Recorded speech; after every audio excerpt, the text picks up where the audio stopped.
একটা রাজনৈতিক মতাদর্শে বিশ্বাসী, জাতীয়তাবাদী মতাদর্শে বিশ্বাসী তার প্রতিনিধি হিসেবে আমি এখানে আসছি এবং আমি ইট ওয়াজ এ ফর্মাল ইনভাইটেশন।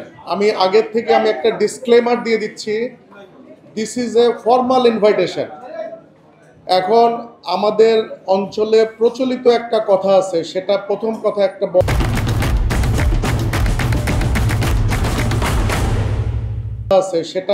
কথা একটা বলে যে ছেদন জ্ঞান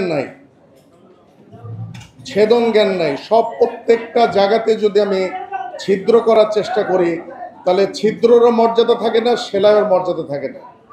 আমরা এখানে আসছি শুভেচ্ছা জানাতে, অন্তর থেকে শুভেচ্ছা জানাতে। নতুন যে অ্যালায়েন্সটা হয়েছে হেলথ অ্যালায়েন্স, তাদেরকে আমরা শুভেচ্ছা জানাতে আসছি। আমি সেই সময় স্মরণ করছি প্রায় 35 থেকে 40 বছর আগে আমরা যখন ড্যাব নামক সংগঠনটা তৈরি করছিলাম, সেই সময়টা আমি স্মরণ করছি।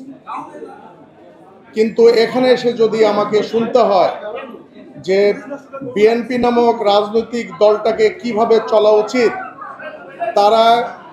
তারা কিভাবে এই 1 বছর চলছে, সেই ক্ষেত্রে আমরাও তো প্রশ্ন করতে পারি। আমাকে যখন প্রথমে বক্তব্য দিতে দেওয়া হলো, আমি কিন্তু হেলথ ক্যাডার অ্যাসোসিয়েশনের পক্ষ থেকে আমি একজন সিনিয়র চিকিৎসক হিসেবে, আমি একটা জাতীয়তাবাদী রাজনীতির মতাদর্শে বিশ্বাসী হিসেবে আমি কিন্তু এটা 2-4টা কথা বলে যেতে পারতাম। আমাদের ড্যাবের দক্ষিণের সভাপতি উনিও বলতে পারতেন, ছাত্র দলের ভাইস প্রেসিডেন্ট উনিও বলতে পারতেন। কেউ কিন্তু আমরা বলি নাই, আমরা শুভেচ্ছা জ্ঞাপন করছি।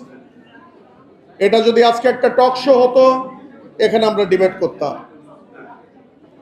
কিন্তু এরকম একটা অনুষ্ঠানে আমাকে দাওয়াত দিয়ে নিয়ে আসা হয়েছে শুভেচ্ছা জানানোর জন্য। এখানে আমার জাতীয়তাবাদের বিরুদ্ধে কথা শুনতে তো আমি রাজি না। হাজারটা দোষ থাকতে পারে, কিন্তু সেটা ফোরামে কথা বলতে হবে। আমার তো মনে হয় যে আমি এখন ঘুমাতে গেল, খেতে গেল, বিয়ে করতে গেল, মিটিং করতে গেল, বিএনপিকে কিভাবে চলা উচিত সেটা নিয়ে আমার চিন্তা মাথার মধ্যে কাজ করে। বিএনপির যেন কোনো মাথা ব্যথা নাই। তো আমি আশা করব আমার ছোট ভাইরা এখানে নেতৃত্ব দিছে।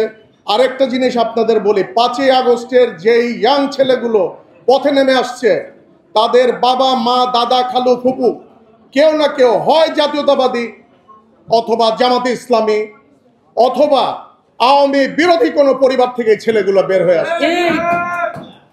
সুতরাং এটার একক কৃতিত্ব, একক ক্যাশ আমরা কাউকে করতে দেব না।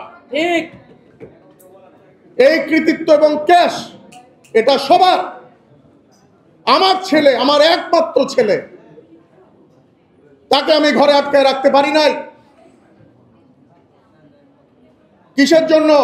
সে 15টা বছর ধরে দেখছে তার বাপের প্রবঞ্চনা, তার বাপকে কিভাবে অপমানিত করা হয়েছে, প্রমোশন থেকে বঞ্চিত করা হয়েছে, একজন সিনিয়র নিউরোসার্জনকে কিভাবে পেরিফেরিতে পোস্টিং দিয়ে রাখা হয়েছে।